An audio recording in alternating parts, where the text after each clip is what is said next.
নিত্যদিনের একই গন্তব্য, একই যাত্রা, একই রাস্তা। আসসালামু আলাইকুম, this is your brother Sajidur Rahman. আজকে ব্যাটে বলে মিলেছে, মানে রেইনকোট আর বৃষ্টি।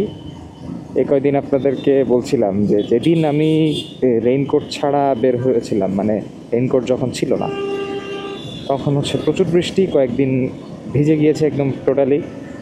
আর তারপরে যেদিন আর কি রেইনকোট নিয়ে বের হলাম, সেদিন হলো বৃষ্টি নাই, প্রচুর রোদ। আর আজকে জাস্ট হচ্ছে উপরের পার্টটা পরেছি, মানে রেইনকোটের যে প্যান্টটা ওইটা পরি নাই।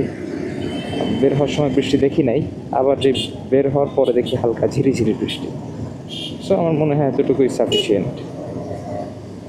মতিঝিলের হীরা ঝিলের কাছে ওইখানে একটা পাম্প আছে, ওইটা আর মেঘনা, এই তিনটার কথা আমি একটা টাইমে জানতাম যে হচ্ছে সিএনজি, ট্রাস্ট আর হচ্ছে ইন্টারকন্টিনেন্টালের অপোজিটে যে পাম্পটা, ওইটা, এই তিনটা ভালো।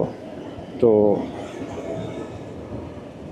এটা হয়তো আগের কথা, অথবা আমি ভুল জানতাম। এখন দেখি ম্যাক্সিমামই বলে হচ্ছে সিএনজি, মেঘনা যেটা, আর হলো হীরাঝিলের ওইখানে যেটা আর কি। খুবই বিরক্তিকর একটা জিনিস হচ্ছে সামনের যেই যানবাহন থাকে, সেইটার বৃষ্টির সময় তার চাকা থেকে ছিটে আসা যেই কাদা পানি, এটাই মূলত খুবই বিরক্তিকর। যেটা একদম ডিরেক্টলি এসে পেছনের যে চালক আছেন অথবা পেছনে যে যানবাহন আছে সেটার উপরে এসে পড়ে। ইদানিং দেখছি রেইনকোটের মতন একটা জিনিস, যারা হচ্ছে ট্রাভেলার, তারা ইউজুয়ালি ওইটা ইউজ বেশি করে, পঞ্চ। তো ওইটাই মনে হয় যে একটু ভেন্টিলেশন সিস্টেমটা আমাদের এই সমস্ত রেইনকোট থেকে ভালো।